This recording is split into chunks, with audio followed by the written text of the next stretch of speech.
ஆண்டவராகிய இயேசு கிறிஸ்துவின் ஈடு நேற்று நாமத்திலே மீண்டுமாக இந்த அதிகாலை ஆராதனைக்கு உங்கள் அனைவரையும் அன்போடு கூட நான் வாழ்த்தி வரவேற்கிறேன்.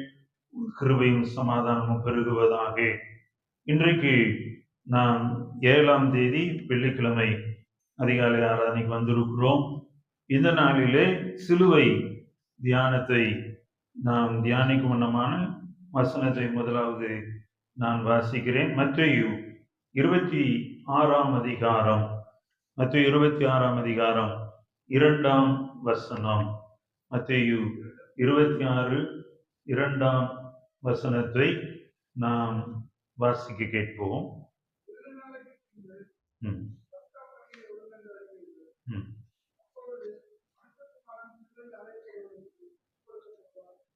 மனுஷகுமாரன் சிலுவையில் அறையப்படுவதற்கு ஒப்பு கொடுக்கப்படுவார் என்றார்.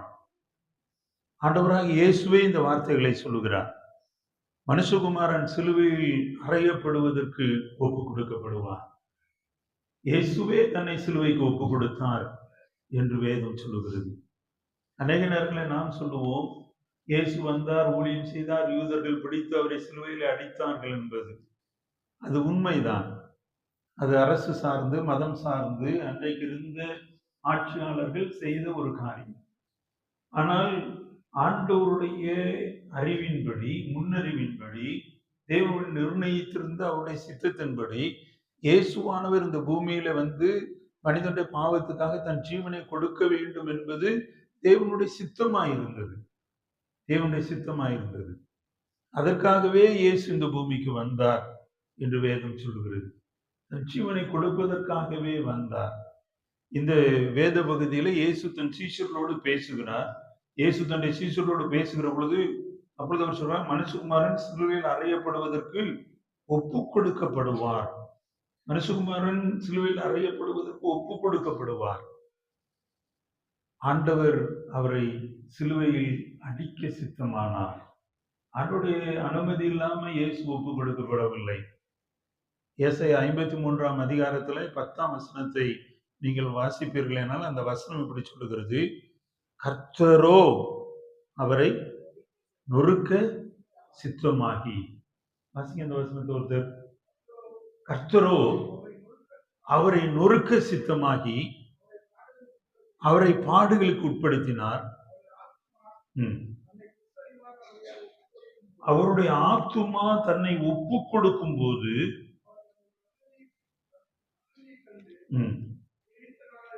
பாருங்க, அவருடைய ஆத்துமா ஒப்பு கொடுக்கப்படும் போது அவர் தன்னுடைய சந்ததியை காண்கிறார். கர்த்தருக்கு சித்தமானது அவர் கையினால் வாய்க்கும். கர்த்தருடைய சித்தம் இயேசுவை சிலுவையிலே அடிப்பது, சிலுவை மரணத்திலே இயேசுவை அனுமதிப்பது, பாடுகளுக்கு இயேசுவை உட்படுத்துவது. அப்படித்தான் இயேசு பாடுகளுக்கு உட்படுத்தப்பட்டார். அதனாலதான் ஆண்டவர் அவருடைய கரங்களில் ஒப்பு கொடுக்கப்பட்டார். வசனம் சொல்லுகிறது, அவர் தன் சிலுவையில் அறையப்படுவதற்கு தன்னை ஒப்பு கொடுத்தார். தன்னையே அவர் ஒப்பு கொடுத்தார். இந்த ஒப்பு கொடுத்த ஆண்டவர் இன்றைக்கு நம்மோடு கூட இருக்கிறார். ஆமென். தன்னையே ஒப்பு கொடுத்தவர். அவர் தன்னை எதற்காக ஒப்பு கொடுத்தார் என்றால், உங்களையும் என்னையும் நீதிமான்களாய் மாற்றுவதற்காக, உங்களையும் என்னையும் ஆசீர்வாதமாய் மாற்றுவதற்காக, உங்களுக்கும் எனக்கும் உதவி செய்வதற்காக, அதற்காக பரிசுத்த ஆவியானவர் கொடுக்கப்பட்டிருக்கிறார். இன்றைக்கு நாம் தியானிக்க போகின்ற வேத பகுதி அப்போஸ்தலர் 2ஆம் அதிகாரம் 1 to 13 வசனங்கள் வரை இருக்கிற வேத பகுதி. அந்த வேத பகுதியிலே நிரப்பும் பரிசுத்த ஆவியானவர் என்று ஒரு தலைப்பை நாம் அந்த பகுதிக்கு கொடுத்திருக்கின்றோம். நிரப்புகின்ற பரிசுத்த ஆவியானவர். அப்போஸ்தலர் நடவடிக்கைகள் 2ஆம் அதிகாரத்தை இந்த 13 வசனங்களை நீங்கள் வீட்டிலே வாசித்து விட்டு வந்திருப்பீர்கள். இந்த பகுதியிலிருந்து நீங்க எப்பவும் கேட்ட ஒரு செய்தி அல்ல. எப்பவும் நம்ம கேட்டுக்கிட்டே இருக்கிற செய்தி வேறு. அதை நான் உங்களுக்கு சின்ன ஒரு வார்த்தையில சொல்லிவிட்டு, இதில் இருக்கிற பரிசுத்தம் நமக்கு செய்ய போகிற காரியம், அனுதின வாழ்க்கையில அவர் நம்மோடு இடைவிட போகிறார். பொதுவாக இந்த பகுதியை எடுத்த உடனே சொல்லுவார்கள், பெந்தைக்கோஸ்தே நாளிலே நடந்தது போல. பெந்தைக்கோஸ்தே நாளிலே என்ன நடந்தது அவர்கள் ஒருமனப்பட்டு ஓரிடத்திலே கூடி வந்திருந்தார்கள். அப்பொழுது பலத்த காற்று அடிக்கிற முழக்கம் போல் வானத்திலிருந்து சடிதியா ஒரு முழக்கம் உண்டாகி அவர்கள் உட்கார்ந்திருந்த வீடு முழுவதையும் நிரப்பிற்று. அக்கினிமயமான நாவுகள் போல பிரிந்திருக்கும் நாவுகள் அவர்களுக்கு காணப்பட்டு அது ஒவ்வொருவர் மேலும் வந்து அமர்ந்தது. அவர்கள் எல்லாரும் பரிசுத்த ஆவியினாலே நிரப்பப்பட்டு ஆவியானவர் தங்களுக்கு தந்துள்ள வரத்தின்படியே வெவ்வேறு பாஷைகளிலே பேச தொடங்கினார்கள். இதை நாம் எப்பொழுதுமே கேட்டிருக்கிறோம். இன்றைக்கு இந்த பகுதியிலிருந்து நிரப்புகின்ற பரிசுத்த ஆவியானவர் நம்மை நிரப்பி வழி நடத்த போகிறார். எப்படி அவர் நிரப்புறாருன்னா, பெந்தேகோஸ்து எனும் நாளிலே, பெந்தேகோஸ்து எனும் நாள் என்பது உங்களுக்கு தெரிந்திருக்கும், 50வது நாள், 50th டே. 50வது ஆண்டு என்பது லேவியராகம புஸ்தகத்துல 25ஆம் அதிகாரத்திலே விடுதலையின் ஆண்டு என்று சொல்லப்படுகிறது. ஜூபிலி. ஜூபிலி என்றால் அது விடுதலையின் ஆண்டு, ஜூபிலேஷன் என்று சொல்லுவார்கள். அந்த கொண்டாட்டத்தின் ஆண்டு. லேவியராகமம் 25 வீட்டிலே போய் படித்து பாருங்கள், அங்கே என்னென்ன நடக்கும் என்று சொல்லப்படுகிறது. மனிதர்கள் அடமான வைத்ததை திருப்பிக் கொள்ளுவார்கள், தாங்கள் இழந்ததை திரும்ப பெற்றுக் கொள்ளுவார்கள், தங்கள் காணியாட்சிக்கு திரும்புவார்கள், தங்கள் வீடுகளுக்கு திரும்புவார்கள், அடிமைப்பட்டு கிடந்தவர்கள் அடிமைத்தனத்திலிருந்து விடுதலை அடைவார்கள். அப்படி என்றால் பரிசுத்த ஆவியானவர் உங்களுக்குள்ளே வருகிற பொழுது நடக்க வேண்டிய காரியம் விடுதலை. உங்களுடைய ஆவி ஆத்துமா சரத்துல ஒரு விடுதலை, உங்களுடைய பாரங்கள் மத்தியில உங்களுக்கு ஒரு விடுதலை, உங்களுடைய குடும்பத்தின் பிரச்சனைகள் மத்தியிலே உங்களுக்கு ஒரு விடுதலை, உங்களுடைய தனிப்பட்ட வாழ்க்கையில ஒரு விடுதலை, உங்களுடைய ஆவிக்குரிய வாழ்க்கையில ஒரு விடுதலை, உங்களுடைய சரீரத்தில் ஒரு விடுதலை. இதை நிறைவாய் கொடுப்பதற்காகத்தான் பரிசுத்த ஆவியானவர் பொழிந்தருளப்படுகிறார். இந்த பரிசுத்த ஆவியானவர் ஏதோ ஒரு நேரம் வந்து ஏதோ ஒரு காரியத்தை மேஜிக் போல செய்துவிட்டு போய்விடுகிறவர் அல்ல. இந்த பரிசுத்த ஆவியானவர் வந்து உங்களை நடத்துகிறவராய் இருப்பார் என்றுதான் இயேசு சொல்லுகிறார்.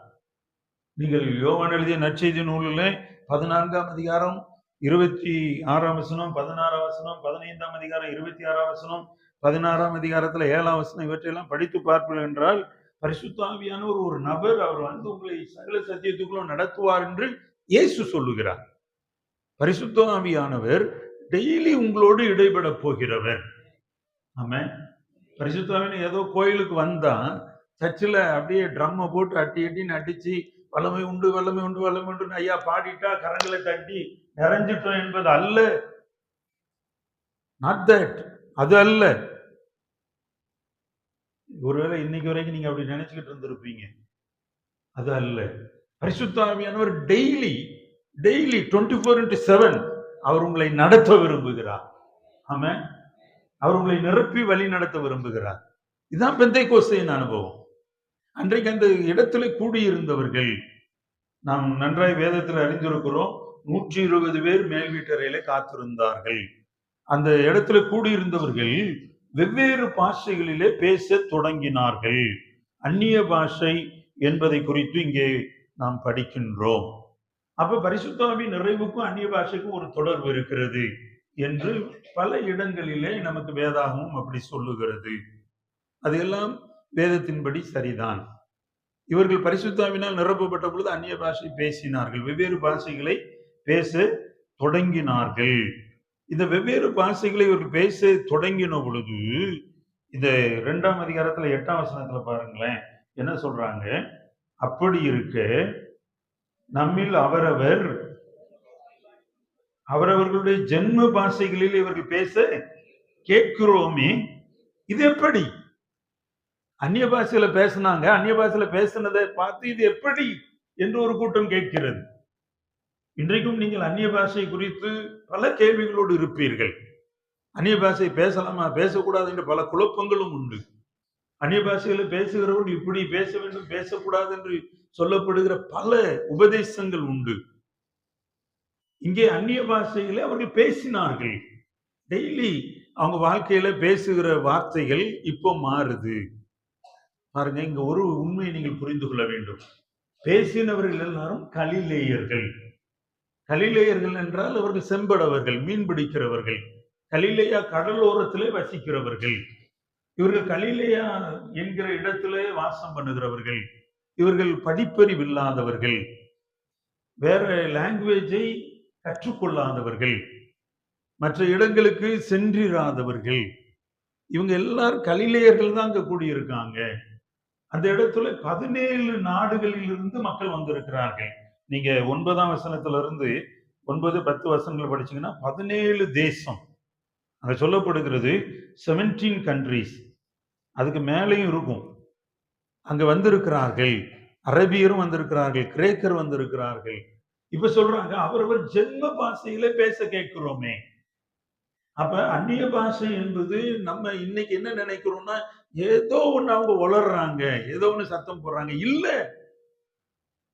It has meaning, it has purpose. ஆண்டவர் அந்நிய பாஷை என்கிற வரத்தை சபைக்கு அன்றைக்கு கொடுத்தார். சபை உருவான ஃபர்ஸ்ட் டேல, முதல் நாள்ல இந்த அந்நிய பாஷை குறித்து அப்போஸ்தலனாகிய பவுல் ரொம்ப அழகா பேசுறார். பவுலுடைய உபதேசம் தான் இதை நீங்க புரிந்து கொள்ள உதவி செய்யும். 1 கொரிந்தியர் 14ஆம் அதிகாரத்திற்கு என்னோடு கூட திருப்புங்கள். 1 கொரிந்தியர் 14ஆம் அதிகாரத்துல 2ஆம் வசனத்தை ஒரு வாசியுங்கள். அந்நிய பாஷைகளில் பேசுகிறவன், பாருங்க, முதல்ல சொல்றார் ஆவியினாலே ரகசியங்களை பேசினாலும்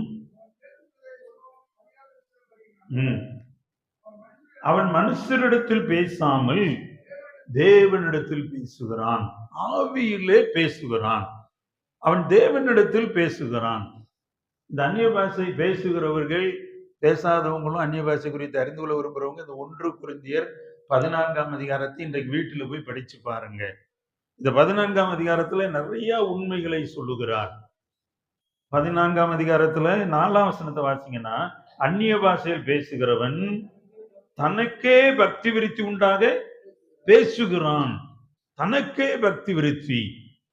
அந்நிய பாஷையில நீங்க பேசுறப்போ உங்களுக்கு பக்தி விருத்தி உண்டாக வேண்டும். இன்னைக்கு உண்டாயிருக்கா? அந்நிய பாஷை பேசுகிற நம்மிடத்துல பக்தி விருத்தி இருக்கா? இந்த ஆலயத்தின் வாசலை கடந்து போனதுக்கு அப்புறம் நம்முடைய வாயிலிருந்து வருகிற வார்த்தை பக்தி விருத்தியா இருக்கா? தோல்விகளை பேசிக் கொண்டு இருக்கிறோம் அல்லவா? தவறு, எங்கேயோ ஒரு தவறு இருக்கிறது. அந்நிய பாஷையை பேசுகிறவன் ஆவியிலே தேவனிடத்துல பேசுகிறான். இது முதல். இரண்டாவது, பக்தி விருத்திக்கு உண்டான வார்த்தைகளை பேசணும். நீங்க பிரச்சனைகளை, தோல்விகளை பேசிக்கொண்டே இருக்கக்கூடாது. பக்தி விருத்தி உண்டாகிற வார்த்தைகள் உங்கள் வாயிலிருந்து வரணும். ஒரு விசுவாச குறைவோடு ஒருத்தர் உங்ககிட்ட வந்தா அவங்க விசுவாசத்துல பலனடைய வேண்டும். பக்தி விருத்தி உண்டாக வேண்டும். 5ஆம் வசனத்துல வாசிங்கன்னா, நீங்கள் எல்லாரும் அந்நிய பாஷைகளை பேசும்படி விரும்புகிறேன், ஆகிலும் அந்நிய பாஷைகளில் பேசுகிறவன் சபைக்கு பக்தி விருத்தி உண்டாகும்படி அர்த்தத்தையும் சொல்லாவிட்டால் தீர்க்க தரிசனம் சொல்லுகிறவன் இவனிலும் மேன்மையுள்ளவனாக எண்ணப்படுவான். தீர்க்க தரிசனம் சொல்ல வேண்டும் என்று அதிகமாய் விரும்புகிறேன். இங்கே பவுல் சொல்றாரு, நீங்க சபைகளிலே வருகிற பொழுது அதன் அர்த்தத்தை சொல்லணும். ஆதி திருச்சபையில அதுதான் நடந்துச்சு. 17 பேர் 17 தேசத்திலிருந்து வந்தவர்கள் தங்கள் தங்கள் ஜென்ம பாஷையில பேச கேட்கிறோமே. 17 கண்ட்ரில இருந்து வந்திருக்காங்க. இவங்க சிதறடிக்கப்பட்ட யூதர்கள். இவங்க 17 கண்ட்ரில போய் இருந்துட்டு வர்றாங்க. இந்த 17 கண்ட்ரில இருந்தவங்க அந்த கண்ட்ரி பாஷையை பேசியிருப்பாங்க. இங்க வந்தா அவங்க ஜென்ம பாஷை, அவங்க ஜென்ம பாஷையில கேட்கிறோம், நாம தாய்மொழியில கேட்கிறோமே என்று சொல்லி அவர்கள் ஆச்சரியப்படுகிறார்கள். அப்போ உங்களுடைய அந்நிய பாஷை, நீங்கள் தேவனிடத்துல பேசுவது பக்தி விருத்திக்கு ஏதுவானது, மற்றவர்களுக்கு இடர்களை உண்டு பண்ணி விடக்கூடாது. அப்ப அந்நிய பாஷை பேசுகிற பொழுது நீங்க மற்றவர்களுக்கு இடரலாய் மாறாதபடி ஆண்டவருடைய சித்தத்தை வெளிப்படுத்துகிறவர்களா இருக்கணும். ஒவ்வொருவரும் நீங்க அந்நிய பாஷை பேசணும். அதுதான் பவுல் சொல்றாரு, நீங்கள் அந்நிய பாஷை பேச வேண்டும் என்று விரும்புகிறேன். நீங்க அந்நிய பாஷை பேசுகிறவர்களாய் மாறணும். எங்க நீங்க அந்நிய பாஷை பேசணும்னா, உங்களுடைய தனிப்பட்ட ஜெபத்துல தேவனோடு மணிக்கணக்கில் நீங்க பேசலாம்.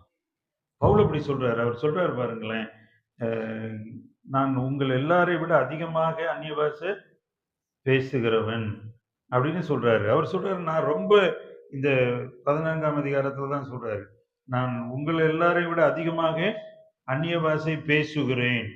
ஆகவே ரொம்ப அந்நிய பாஷை பேசுகிற பவுல் சொல்றாரு, நான் அப்படி பேசினாலும் அவர் மற்ற பிரசங்கங்கள்ல அந்நிய பாஷையை ரொம்ப பயன்படுத்தல. பிரதர் தினகரனை பற்றி சொல்லுவார்கள், அவர் அந்நிய பாஷையில மணிக்கணக்கில் ஜெபிக்கிறவர். ஆனா அவர் பப்ளிக் மீட்டிங்ல வந்தா ஒரு அந்நிய பாஷையும் பேசுவதே இல்லை.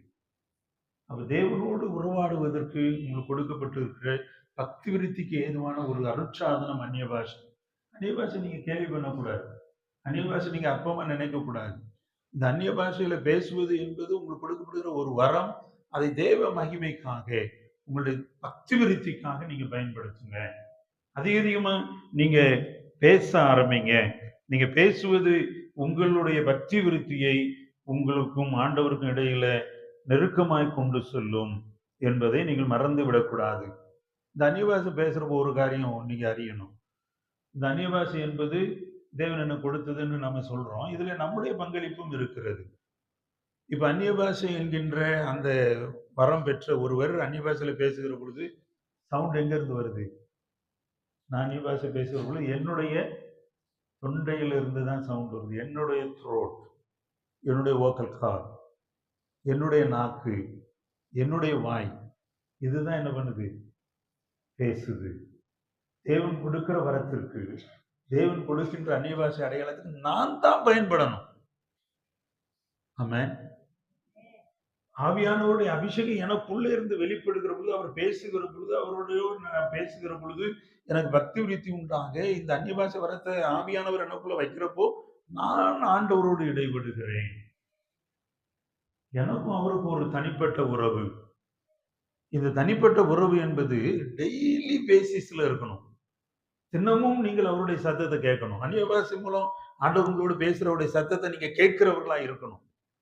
ஆண்டவருடைய சத்தத்தை கேட்டு நடக்கிறவர்களா இருக்கணும். ஆண்டவருடைய சத்தத்தின்படி நீங்கள் நடக்கிறவர்களா இருக்க வேண்டும்.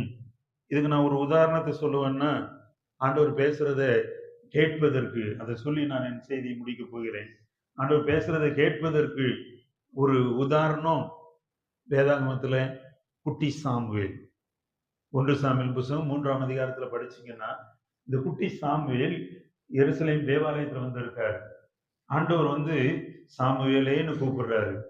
கூப்பிடுறப்போ இந்த குட்டி சாமுவேலுக்கு கூப்பிடுறது யாருன்னு தெரியல. தேவன் உங்களோட டெய்லி பரிசுத்த ஆவியானவர் மூலமா பேசுவார்.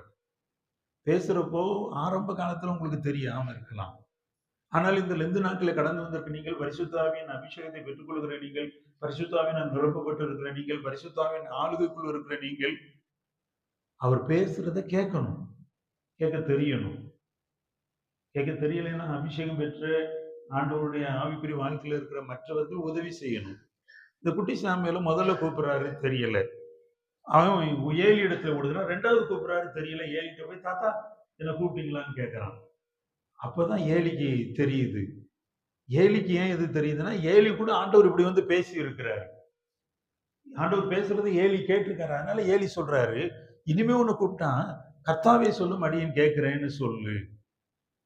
பாருங்க, இந்த குட்டி சாமுவேல்ட்ட அடுத்த முறை ஆண்டவர் 3 விசை கூப்பிட்டவர், அடுத்து வந்து சாமுவேலே சாமுவேலேன்னு 2 வாட்டி கூப்பிடுறாரு. மொத்தம் அவன் பேர் 5 தடவை சொல்றாரு. சாமுவேலே சாமுவேல்னு கூப்பிட்ட உடனே ஏலி சொன்னாரு, கர்த்தாவே சொல்லும் அடியேன் கேட்கிறேன். சாமுவேல் என்ன சொன்னான்? சொல்லல. கர்த்தாவே சொல்லலாமே, சொல்லும் அடியேன் கேட்கிறேன். பாருங்க, சொல்லி கொடுத்ததுல உன்னை விட்டுட்டான். இன்றைக்கு உங்களுக்கு நிறைய காரியங்கள் போதிக்கப்படுகிற பொழுது நீங்க போதிக்கப்படுகிற எல்லாத்துலயும் நிக்கிறது இல்லை. ஒரு சிலதை என்ன பண்ணிடுவீங்க? விட்டுருவீங்க. விட்டாலும் பரவாயில்லை. நீங்க ஆண்டவரிடத்துல நெருங்குவதற்கு வழிகளை நீங்கள் பயன்படுத்துங்கள். அது உங்களுக்கு ஆசீர்வாதத்தை கொண்டு வரும். ஆமென். அது சொல்றான், சொல்லும் அடியேன் கேட்கிறேன். ஆண்டவர் அவனோடு ரகசியங்களை பேசுகிறார். செய்ய போகிற திட்டத்தை குறித்து பேசுகிறார். எனக்கு அன்பான சகோதரி சகோதரியே, உன்னோடு ஆண்டவர் பேசுவார். அதுக்கு தான் பரிசுத்த ஆவியானவர் உனக்கு கொடுக்கப்பட்டிருக்கார். உன்னோடு பேசுவார். நீ அவரோடு பேசுகிற அந்நிய பாஷை வரத்தை பெற்றிருந்தால் தேவனை மகிமைப்படுத்து. அது அவருக்கும் உனக்கும் இடையில் இருக்கிற பக்தி விருத்திக்கு ஏதுவான காரியம். அப்படி கண்களை மூடி, ஆண்டவரே எனக்கு இந்த வரத்தை தாரும். இதுவரைக்கும் இந்த வரத்தை பெற்றுக்கொள்ளாதவர்கள் கேளுங்க. உம்மை சிலுவையில் அடிக்கப்படுவதற்கு ஒப்பு கொடுத்தீர், என்னை ஆசீர்வாதமாய் மாற்றுவதற்கு. ஏன்னா அப்படி மாற்றுங்க சுவாமி. இந்த நாளின் காலை வேளையில இந்த செய்தியை கேட்கிற நம்முடைய பிள்ளைகள் அப்படி மாற்றப்படுவார்களாக. நம்முடைய பிள்ளைகளுக்கு அப்படி அனுக்கிரகம் உண்டாவதாக. அந்நிய பாஷை வரங்கள் தேவனோடு ரகசியங்களை பேசுவதாக, தேவனோட பக்தி விருத்திக்கு ஏதுவான சம்பாஷணை பண்ணுவதாக, தேவனுடைய சத்தத்தை கேட்பதாக அமையட்டும். டெய்லி எங்க வாழ்க்கையில பரிசுத்த ஆவியான சத்தத்தை கேட்க எங்களுக்கு உதவி செய்யும், எங்களை வழி நடத்தும். இந்த நாளின் தியானத்தின்படி பரிசுத்த ஆவியானவர் எங்களை ஆட்கொண்டு சின்னமும் எங்களை வழி நடத்தும். எங்களை அர்ப்பணிக்கிறோம். இயேசுவின் நாமத்தில் பிதாவே.